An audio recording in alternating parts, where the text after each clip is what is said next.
Hello friend, student mind पर आप लोगों का स्वागत है। आज हम इकोनॉमिक्स के एग्रीकल्चर सेक्टर बीपीएस से जीएस पेपर 2 के तीसरा लेक्चर लाने जा रहे हैं, जो सबसे महत्वपूर्ण टॉपिक है और इससे बीपीएससी मेंस जीएस पेपर 2 में क्वेश्चन आई है। वो कौन सी टॉपिक है? वो सबसे जो महत्वपूर्ण जो टॉपिक है जिसका नाम है हरित क्रांति, जिसको ग्रीन रेवोल्यूशन के नाम से भी जाना जाता है। ये बीपीएससी की सबसे महत्वपूर्ण एग्रीकल्चर का सबसे महत्वपूर्ण चैप्टर है, अर्थात इसको आप वीवीआई चैप्टर कह सकते हैं। ये एग्जाम में जरूर 67वीं में पूछे या 68वीं में या 69वीं में एक बार ये एग्जाम में जरूर पूछेगा हरित क्रांति के बारे में। क्लियर? तो हम चलिए शुरू करते हैं हरित क्रांति। इससे पहले अगर चैनल पर आप अगर नए हो तो चैनल को लाइक करें, सब्सक्राइब करें और दोस्तों के साथ शेयर करना न भूलिएगा। ठीक, तो चलिए शुरू करते हैं हरित क्रांति के बारे में। हरित क्रांति क्या होता है? हरित क्रांति ग्रीन रेवोल्यूशन, इसका जो मतलब होता है क्या होता है? देखो, कृषि में आधुनिक साधनों के उपयोग से उत्पादकता एवं उत्पादन में तेज वृद्धि से है। हरित क्रांति का मतलब क्या होता है कि कृषि में आधुनिक साधनों के उपयोग से उत्पादकता एवं उत्पादन में तेज वृद्धि। माने क्या होगा? कृषि, हम जानते हैं कि भारत में प्राचीन काल से कृषि प्रधान देश रही है और जानते हैं कि कृषि की जो अंग्रेजों की दोषपूर्ण नीति थी, उन्हीं कारण जो उत्पादन थी काफी नष्ट हो गई थी, जमीनों की उर्वर शक्ति नष्ट हो गई थी। नील की खेती, ये कहानी आप जानते होंगे, नील की खेती के बारे में आपको हिस्ट्री में पढ़ना है। तो हम जानते हैं कि जब भारत आजाद हुआ उस समय उत्पादकता जो थी, उत्पादन थी, भारत में अनाजों की बहुत कम थी, खाद्यान्न चुनौती भारत में थी। उस समय जनसंख्या भी थी, हम जानते हैं कि भारत छोटा मोटा देश नहीं, भारत की आकार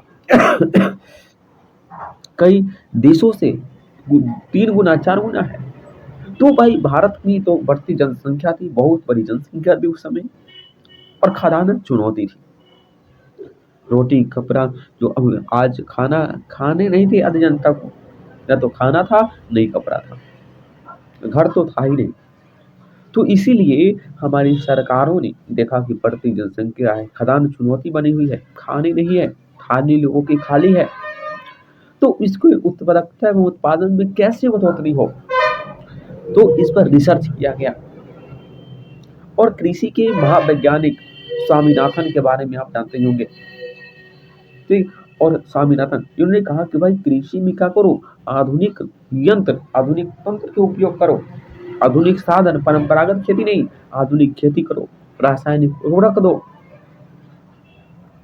आधुनिक साधन, रासायनिक उर्वरक, कीटनाशक इत्यादि चीजों का उपयोग करो, जल का उपयोग करो, सिंचाई व्यवस्था को सुदृढ़ किया जाए, तब अधिक से अधिक कृषि, जो गैर कृषि जो भूमि है उसको कृषि योग्य बनाओ, तब हरित क्रांति आएगी। तब मैंने क्रांति मतलब क्या? उत्पादकता उत्पादन में तेज वृद्धि, एकाएक वृद्धि। तो सीधा से मतलब जानिए हरित क्रांति क्या है, तो कृषि में आधुनिक साधनों के उपयोग से उत्पादकता एवं उत्पादन में तेज वृद्धि से है। ठीक, क्यों? क्योंकि मानते हैं कि बढ़ती जनसंख्या की खाद्यान्न चुनौती थी, खाली खाली था, इसलिए हमारे संविधान, हमारे जो नेताओं ने, हमारे एग्रीकल्चर के वैज्ञानिकों ने उत्पादकता और उत्पादन बढ़ाने के लिए हरित क्रांति की शुरुआत की गई। इसकी शुरुआत कब हुई? 1964 ईस्वी में। आप जानते होंगे कि पिछले ही वाले हम लेक्चर में हमने आपको बताया था कि हरित क्रांति की जो शुरुआत है, हरित क्रांति की शुरुआत जो है 1966 में 67 में हुआ था। उस समय प्रधानमंत्री कौन थे? लाल बहादुर शास्त्री, जिन्होंने क्या दिया था? जय जवान, सॉरी, जय जवान जय किसान, जय किसान जानते होंगे। और तभी क्या था, गेहूं आते थे कहाँ से? गेहूं आता था अमेरिका से निर्यात करती। तो जय जवान जय किसान को उन्होंने नारा दिए, और उस समय प्रधानमंत्री कौन थे? लाल बहादुर शास्त्री, समझ गए होंगे। तो 1966 और 67 में क्या हुई? हरित क्रांति की शुरुआत हुई। क्लियर बात हुई? तो आपसे पूछेगा कि हरित क्रांति आखिर क्या होता है, क्यों लाया गया, क्लियर समझेंगे। अब उसके बाद आगे आते हैं टॉपिक में हरित क्रांति के मुख्य साधन। हरित क्रांति मतलब होता क्या है? हरित क्रांति के मुख्य साधन के बारे में हम जानेंगे। हरित क्रांति का क्या है, एलिमेंट्स क्या है, या इसके तत्व जिसको कह सकते हैं। वैसे भी आपको देखिए, बीपीएससी में हम क्या किए कि इसको एक पैराग्राफ बना के आप भी लिखिएगा। बीपीएससी की सबसे महत्वपूर्ण बात है आप ऐसे लिखे, ऐसे लगता है कि हरित क्रांति बस 2 ही पेज में है, लेकिन इसको जब इलेबोरेट जब कीजिएगा तो 5 से 10 पेज में हो जाएगा। ठीक है, इसके लिए कोई चिंता लेने की बात नहीं है और समझाने ऐसे ही नोट्स बनाइए। देखिए, हरित क्रांति के मुख्य साधन में पहला तो है कि क्या, पहला HYV सीड्स, माने बीज कैसा हो, ट्रांसजेनिक बीज हो, बीज जो प्रयोगशाला में क्या हो, प्रयोगशाला में तैयार बीज और उपयोग थे। HYV पहला जो हरित क्रांति के मुख्य साधन होंगे HYV सीड्स, माने बेहतर क्वालिटी के बीज का उपयोग। दूसरा, रासायनिक उर्वरक। हम जानते हैं कि जो बंजर भूमि है, जो राख, जो हम कहते हैं परंपरागत रूप से जो खेती कर रहे थे, ओके, रासायनिक उर्वरक का प्रयोग होने लगा हरित क्रांति में। रासायनिक उर्वरक, रासायनिक कीटनाशक जैसे यूरिया, पोटास, है ना, यूरिया, पोटास इत्यादि का प्रयोग हुआ। उसके बाद नियंत्रित सिंचाई व्यवस्था को भी बढ़ावा मिला कि पहले रहट चलती थी, रहट, कुआं, तालाब इत्यादि, नहर इत्यादि सिंचाई व्यवस्था। तो तीसरा हो जाएगा नियंत्रित सिंचाई। चौथा हो जाएगा आधुनिक तकनीक उपकरण। जानते हैं कि बैलगाड़ी से कितना हो सकता है, बहुत, तो आधुनिक तकनीक का उपयोग करो, ट्रैक्टर, हार्वेस्टर, ट्रेलर इत्यादि का उपयोग उस समय तो थी, जो आधुनिक तकनीक उसका उपयोग किया गया। उसके बाद प्रशिक्षण व अनुसंधान। हाँ, कृषि के लिए प्रशिक्षण अनुसंधान होनी चाहिए, जैसे कि पूसा में है, साबौर में है, या कहीं केंद्रीय अनुसंधान ICAR है, ICAR केंद्रीय अनुसंधान जो है, ICAR है ना, इंटरनेशनल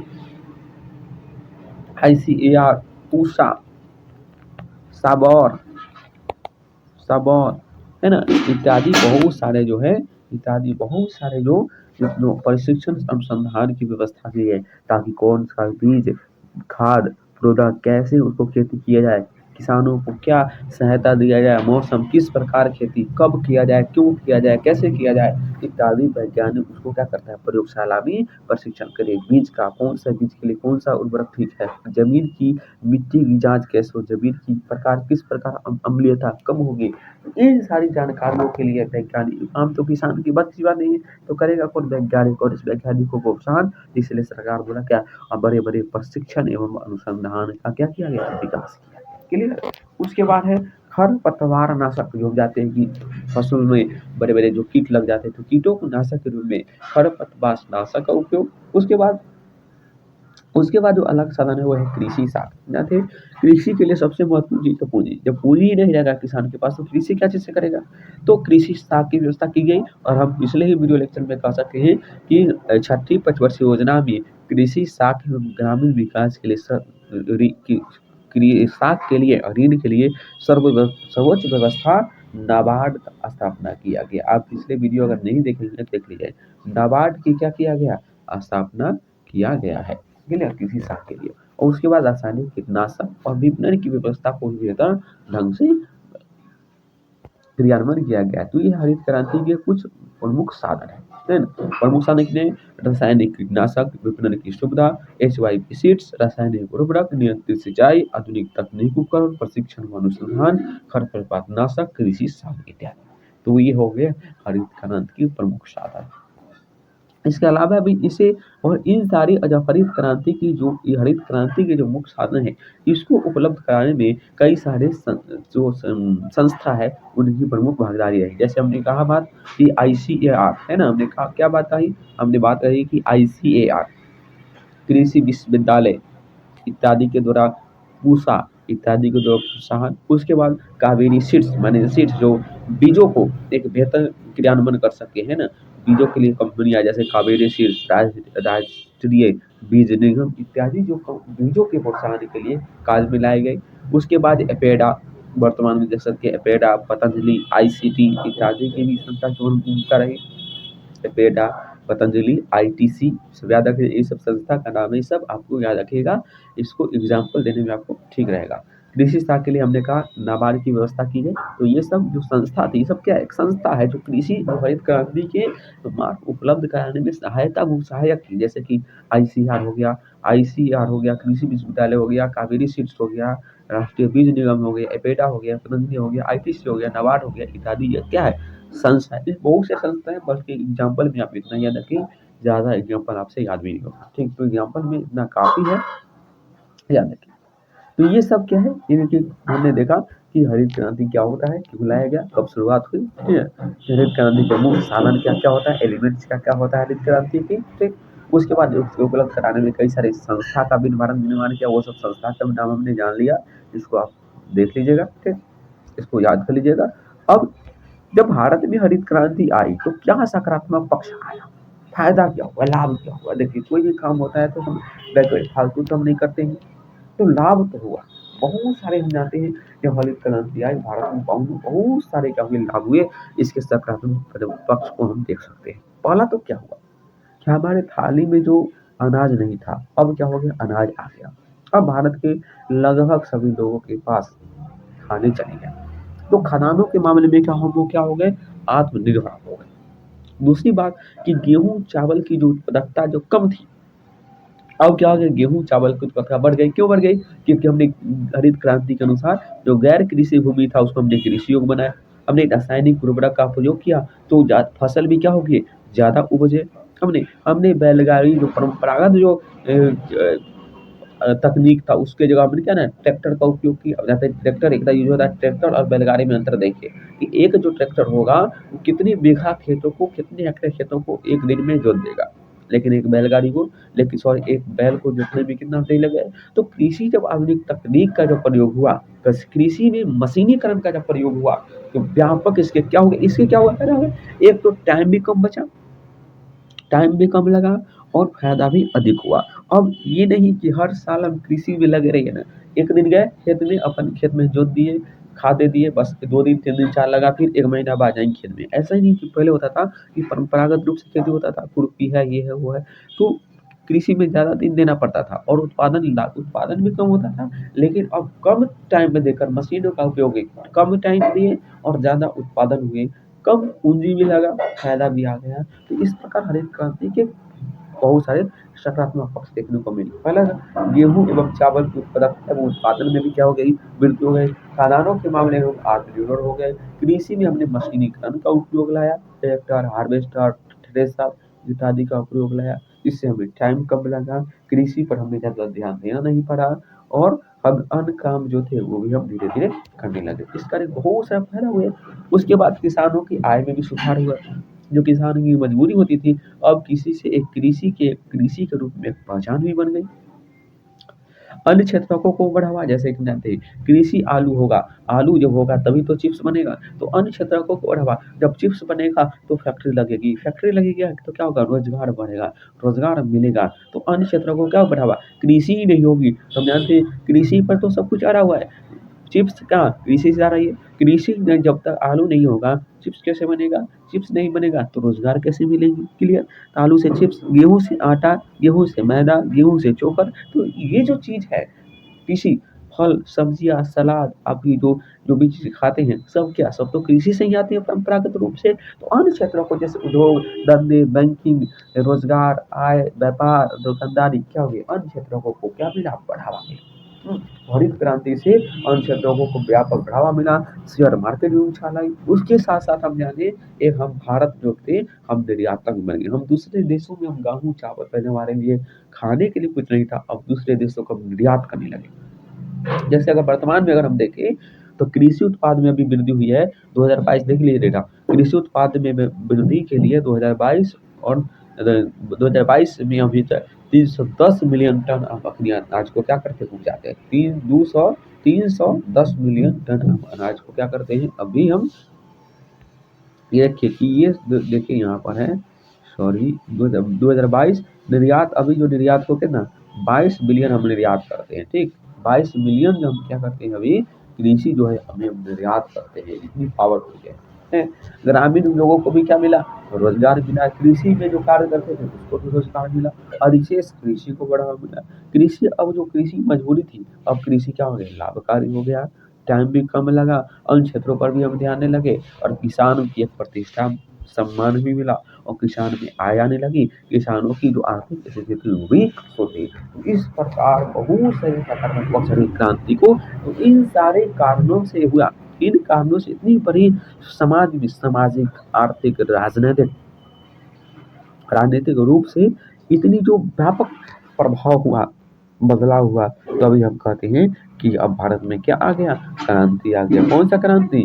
ग्रीन क्रांति, हरित क्रांति आया। क्रांति का मतलब ये नहीं कि आज हम जागे और कल हम आ गए तो क्रांति हो गई, नहीं। क्रांति एक लंबे परिवर्तन, एक प्रभाव जब होती है तो उसको क्या कहते हैं, क्रांति। और देखिए कि कृषि के मामले में कितने सारे परिवर्तन हमारे भारत में देखने को मिले हैं, तो इसीलिए हम इसका नाम हरित क्रांति कहते हैं। आपको समझ में आ गया होगा कि हरित क्रांति का महत्व पूछे या सकारात्मक पक्ष या हरित क्रांति की विशेषता है, आपको इतना इसी डायग्राम में आपको लिख देना है, नंबर आपको छाप कर देगा। बस आपको इतना से ज्यादा कुछ नहीं, किसी भी किताब में देखो यार, इतना डेटा नहीं मिलेगा यार, तुम कुछ समझ जाओगे, लेकिन एक 19-20 मिनट के वीडियो में आप सबको मिल रहा है। वीडियो को अंत तक देखिए, वीडियो में जो भी है उसको लिखे, कॉपी पर लिख ले, पेज पर उसको बढ़िया से जिस प्रकार मैंने बनाया उसको बनाकर याद कर ले। क्लियर? अब देखिए इस प्रकार की लाभ महत्व रही, सकारात्मक पक्ष रही, लेकिन इसके साथ साथ क्या रही, कुछ सीमाएं भी रही। क्या सीमा जानते हैं कि गुण होती है तो अवगुण भी सब में कुछ न कुछ होती ही है। तो क्या रही अवगुण, क्या रही, ये अवगुण नहीं कर सकते, चुनौती कह सकते हैं कि प्रथम हरित क्रांति में क्या रही, चुनौती। ठीक, अब देखो चुनौती क्या रही, तो देखो भारत में हरित क्रांति तो आई, हम जानते हैं कि भारत में हरित क्रांति तो आई, भारत में हरित क्रांति तो आई, लेकिन क्या हो गई कि सीमित फसलों का लाभ मिला। हर फसल में हरित क्रांति नहीं आई, केवल गेहूं चावल में ही हरित क्रांति आई। सीमित फसलों को ही लाभ मिल पाया। जैसे अब मोटे अनाज की बात करें, मक्का की बात करें, तिलहन की बात करें, दलहन की बात करें, चाय की बात करें, जूट की बात करें, तो ये सब हरित क्रांति से क्या रह गए, बाहर आ गए। तो हरित क्रांति में इन सारी चीजों का प्रभाव नहीं हो पाया, केवल सीमित फसलों का भी लाभ मिल पाया। क्लियर हो गया दोस्तों कि सीमित फसलों को ही केवल मिला, सभी फसलों को लाभ नहीं मिल पाया। दूसरा चीज ये हुआ कि हमने जाना सीमित क्षेत्र में भी हरित क्रांति है। हरित क्रांति पूरे भारत में नहीं आ सकती। देखो जानते हैं क्योंकि भारत उस समय नया राष्ट्र था और हर राज्य की अलग लोग, क्षेत्र, भाषा, संस्कृति, राजनीतिक परिदृश्य, तो विभिन्न परिदृश्यों के कारण क्या हो गए कि हर चीजों का राजनीतिक रूप से अन्य चीजों परिस्थिति होने के कारण क्या हो गई, हरित क्रांति पूरे भारत में नहीं आ सकी। वो क्षेत्रों में ही हरित क्रांति सिमट कर आ गई। जैसे सीमित क्षेत्र कर सकते, जैसे पंजाब, हरियाणा, तमिलनाडु, पश्चिमी यूपी जैसे इत्यादि क्षेत्रों में ही सिमट कर रह गए। पूरे भारत जैसे बिहार, यूपी इत्यादि में हरित क्रांति क्या हो गई, असफल हो गई। अर्थात कह सकते हैं कि क्षेत्रीय असमानता को बढ़ावा देखने को मिला। दूसरा हमने सीमाएं देख लिया। तीसरा जो चुनौती थी वो थी कि केवल हरित क्रांति तो आई, लेकिन सीमित किसान ही इसका फायदा उठा पाए। केवल 20% बड़े किसान ही इसका क्या उठा पाए, फायदा उठा पाए। 80% छोटे सीमांत और माध्यम किसान हरित क्रांति से क्या हो गए, असफल हो गए। क्यों? क्योंकि वो किसान के पास जमीन न था, न ही उतना ही उनके पास क्या थी, जागरूकता थी, और न ही उनके पास उतने पूंजी थी। तो इस प्रकार जो किसान थे, छोटे किसान, मध्यम किसान, सीमांत किसान, वो सब क्या हो गए, पीछे छूटते चले गए, और केवल बड़े किसानों ने ही इनका फायदा उठाया। केवल 20% बड़े किसानों ने ही क्या किया, फायदा उठा पाए। क्लियर? चौथी ये हुआ कि स्वास्थ्य पर भी व्यापक प्रभाव पड़ा। कैसे? हम जानते हैं कि प्रथम जब हरित क्रांति आई तो रासायनिक उर्वरक एवं कीटनाशक की जमीन में इतनी ज्यादा न चाहते हुए इतना अत्यधिक रूप से खाद और कीटनाशक का उपयोग हुआ कि मिट्टी की उर्वरता कम हो गई, और फसल का जो स्वादिष्ट होता था पहले वो भी कम गई, और फसलों में जो अनाजों में जो शक्ति थी वो भी कम गई। इतना ही नहीं, अब क्या कई प्रकार की बीमारी भी फैल देखने को मिला। जैसे मेथोमाइल, कैंसर, मृत शिशुओं इत्यादि को क्या मिला, बढ़ावा। तो स्वास्थ्य पर भी, पर्यावरण पर काफी प्रभाव देखने को मिला।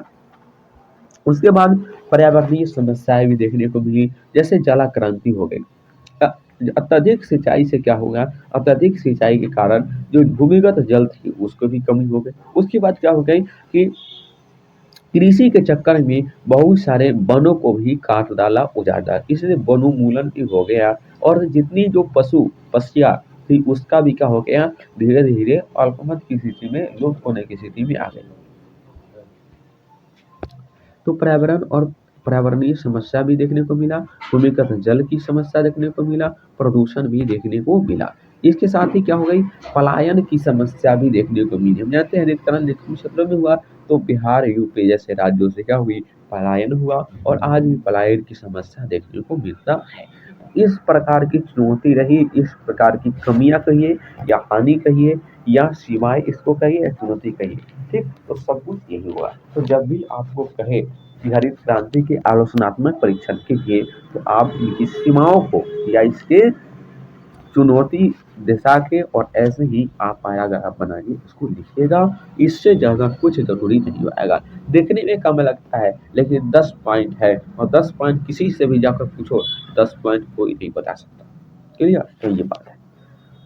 तो इस प्रकार ऐसा ही नहीं कि हरित क्रांति का सीमाएं रही, लेकिन जो भी हुआ, हरित क्रांति भारत में क्षेत्र में व्यापक रूप से आया और व्यापक प्रसार हुआ। और ये जो कमियां रह गई, इन्हीं कमियों को सुधारने के लिए हम द्वितीय चरण की हरित क्रांति लाया गया सरकार के द्वारा, जो 12वीं पंचवर्षीय योजनाओं के बाद नीति आयोग के माध्यम से देखा गया, जो सतत एवं समावेशी विकास था। वो हम अगले वीडियो में, जब नेक्स्ट वीडियो में जानेंगे द्वितीय चरण की हरित क्रांति क्या होता है। क्लियर?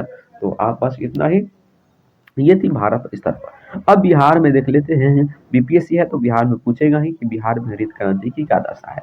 तो हम पहले ही जान चुके हैं कि बिहार में हरित क्रांति क्या हो गई, नहीं के बराबर आई। प्रभाव सिर्फ पड़ा, वो भी कम क्षेत्रों में। बिहार में हरित क्रांति का शुभारंभ भी 1960 में हुआ, लेकिन इसका प्रभाव संपूर्ण बिहार में क्या हुआ, नहीं पड़ा। सीधा सी मतलब बिहार में हरित क्रांति नहीं आई, और इसका प्रभाव कई कुछ क्षेत्रों पर ही रहा, जैसे कि कमांड क्षेत्र, कोसी गंडक सोन नदी वाले क्षेत्र पर ही इसका प्रभाव रहा। पूरे भारत पर हरित क्रांति, पूरे बिहार में हरित क्रांति नहीं आ पाई। और हरित क्रांति के आज भी बिहार में समस्या हम देखते हैं कि बिहार में अधिकतर लोग कृषि पर निर्भर है। परंपरागत बिहार में आज भी खेती हो रही है, बिहार में आज भी पलायन की समस्या है, बिहार में आज भी उद्योग धंधे की स्थिति कम है, बिहार में आज भी बेरोजगारी गरीबी कम है, अधिक है। और उसके बाद गरीबी बेरोजगारी देखते मिलता है। और उसके साथ ही क्या मिलता है कि पलायन की समस्या है। तो बिहार में चुनौती है, बिहार में हरित क्रांति का प्रभाव नहीं हो सका। क्यों नहीं हो सकता, क्यों विषय है, क्यों, इसलिए क्योंकि छोटी बस्ती वाले किसानों की संख्या बिहार में अधिक थी, एक वृक्ष का कम उपयोग हो सका, शिक्षा की स्थिति साक्षरता बिहार में कम थी, रासायनिक उर्वरक खपत कम हो पाया, सिंचाई व्यवस्था का भी अभाव था, और बाढ़ और सुखाड़ तो बिहार की जानबे करते हैं कि कोसी बिहार की शोक है। तो बिहार की कई अपनी आंतरिक चुनौती थी, जिस कारण हरित क्रांति बिहार में नहीं आ पाया, जिस कारण हम देखते हैं कि बिहार में आज भी कई सारी समस्याएं देखने को मिलती है। तो चलिए, ये थी हरित क्रांति। हरित क्रांति से हमें आशा है कि हरित क्रांति से ये कुछ भी आपको नहीं छूटेगा। हरित क्रांति क्या होता है, हरित क्रांति क्यों, हरित क्रांति के पक्ष होता है, हरित क्रांति के विपक्ष, हरित क्रांति बिहार में हरित क्रांति क्या स्थिति है, हरित क्रांति के लाभ, हरित क्रांति की हानि, और इन चुनौतियों को दूर करने के लिए सरकार क्या क्या काम कर रही है, वो द्वितीय चरण की हरित क्रांति में हम जान जाएंगे। तो बस इतना ही। तो आप चैनल पर नए हो तो चैनल को लाइक करें, सब्सक्राइब करें और दोस्तों में शेयर करें। ये बीपीएससी मेंस के लिए इकोनॉमिक्स का है, यूट्यूब पर पूरे खोज लेना। ऐसा नोट्स, ऐसा लेक्चर कहीं नहीं मिलेगा। धन्यवाद।